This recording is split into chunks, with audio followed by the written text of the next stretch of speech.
এই অস্ট্রেলিয়ায় তোমার মতো চান্দা ভাইয়ের কোনো খানা নাই। চান্দা ভাই এখন সিডনিতে। চলুন শুনে আসি নেট দুনিয়া জয়ের গল্প।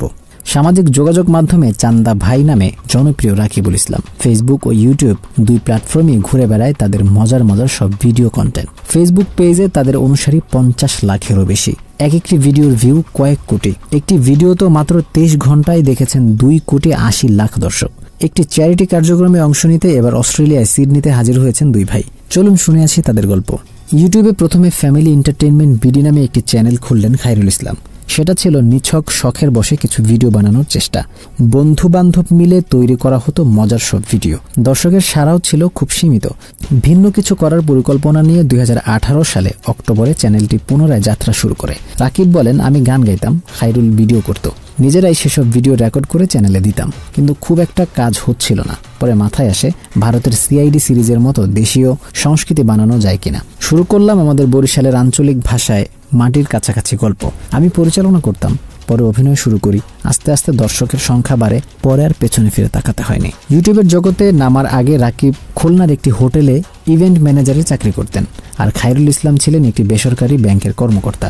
রাকিব বলেন, আমি ওকে বলি, তোর ভবিষ্যৎ এখানে না, ইউটিউবে, চাকরি ছেড়ে দে। ও আমার কথা শুনে চাকরি ছেড়ে দেয়। এরপর আমরা পুরোপুরি এই কাজে মন দিলাম। বর্তমানে তাদের টিমে স্থায়ী সদস্য 12 জন। সব মিলিয়ে 30 থেকে 32 জন কাজের সঙ্গে যুক্ত। তারা বলে, আমরা সবাই মিলে একটা পরিবার, যার প্রত্যেক সদস্যের অবদানই আজকের এই জায়গায় আসা সম্ভব হয়েছে। রাকিবদের বাড়ি খুলনা শহরের সোনারাঙ্গায়। মা বাবা দুজনে বরিশালের হলেও চাকরি সূত্রে এসেছিলেন খুলনায়। রাকিব বলেন, আমার মা আমাদের শিখিয়েছেন সঠিক পথে থেকো, সময়ের সঙ্গে তাল মিলিয়ে চলো। এটাই আমাদের চলার মূল মন্ত্র। শুটিং পরিকল্পনা, সম্পাদনা সবকিছুই এখনও খুলনা থেকেই পরিচালিত হয়। তবে কন্টেন্টের প্রসার এখন দেশের গণ্ডি ছাড়িয়ে বিদেশেও। সে সূত্রে এবার তারা গেছে অস্ট্রেলিয়ায়। 18 দিনের সফরে ঘুরেছেন সিডনি, তাসমানিয়ার হোবার্ট ও মেলবোর্নে। শুধু ঘোরা নয়, সঙ্গে আছে নতুন শিখন আর অভিজ্ঞতা সঞ্চয়ের সুযোগ। রাকিব বলেন, সিডনিতে এসে প্রযুক্তি নির্ভর জীবন দেখে অভিভূত হয়েছে।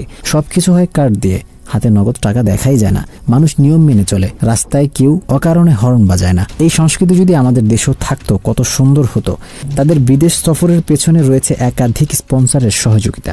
এমনকি একটি আন্তর্জাতিক এয়ারলাইন্সও তাদের সিডনি সফরে অংশীদার হয়েছে। এই সফরে আরেকটি গুরুত্বপূর্ণ অংশ হচ্ছে অংশগ্রহণ। আগামী 6 আগস্ট সিডনিতে 2 দিন ব্যাপী এক আয়োজনে অংশ নেবেন রাকিব ও খায়রুল ইসলাম। এই সফরের মাধ্যমে তাদের চোখে নতুন এক পৃথিবী ধরা দিয়েছে। প্রযুক্তি, শৃঙ্খলা, সংস্কৃতি সবই নতুন শেখার সুযোগ তৈরি করেছে। তবে সবকিছুর শেষ কথা, তারা যা পেয়েছেন তা ফিরিয়ে দিতে চান সমাজকে। রাকিব বলেন, আমি শুধু বিনোদন দিতে চাই না, চাই আমাদের কাজ মানুষকে ভাবতে শেখাক, হাসতে শেখাক, নিজের স্বপ্নের পেছনে ছুটতে উৎসাহ দিক। আমরা ছোট ছোট পদক্ষেপে বিশ্বাস করি, সৃষ্টিকর্তা যদি সাহায্য করেন তাহলে একদিন আমরা দেশের জন্য বৃহৎ কিছু করতে পারবো।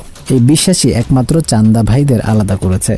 খুলনা থেকে শুরু করে সিডনির পথে তাদের এই পথ চলা, সমাজ ও মানুষের জন্য কিছু করার সংকল্পে করা।